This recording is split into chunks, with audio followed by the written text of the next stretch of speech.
Yeah, so my parents are rice farmers, so I grew up on a rice farm. But no, I had no intentions to end up on a rice farm myself. It just so happened that I met and married Stephen, and this is where I ended up. Hi, I'm Stephen Cremasco. We've got a rice farm out with Jelly in New South Wales.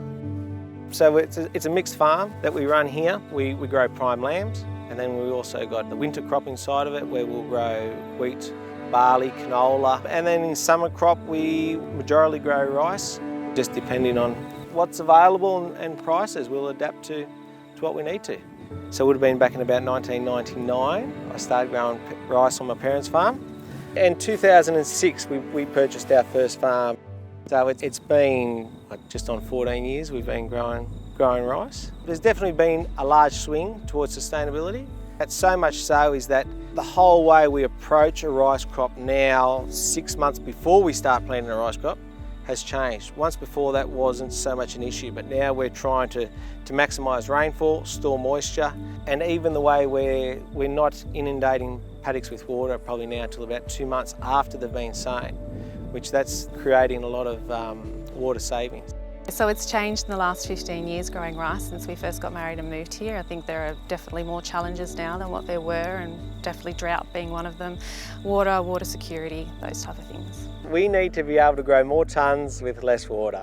So whether it's a higher yielding crop or a lower yielding crop that uses less water, but it all comes down to tonnes per megalitre. That's what the aim is. That's where the industry's headed, that's where the industry needs to be headed to be competitive in the future with other crops. Rice is a great crop to grow. It's a very forgiving crop. It's sort of easy to manage crop. You're able to maintain a lifestyle. We spend time with the family over Christmas and New Year's, which is always a nice time.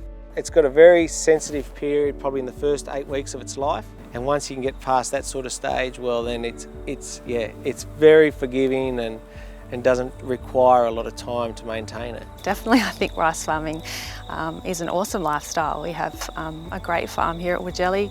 Our girls get to grow up in a fantastic spot, so yeah, I think it's awesome.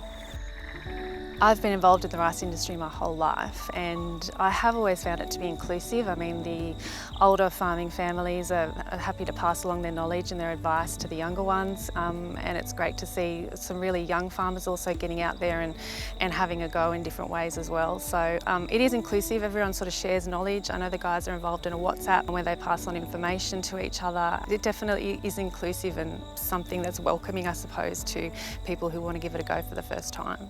And then the benefit, even after the rice crop, then you're able to plant a crop into the rice stubble, and there's a full profile of moisture there already, and say you're halfway there for the following crop as well. You get to make use of the residual moisture that's there. So it's a great crop to grow.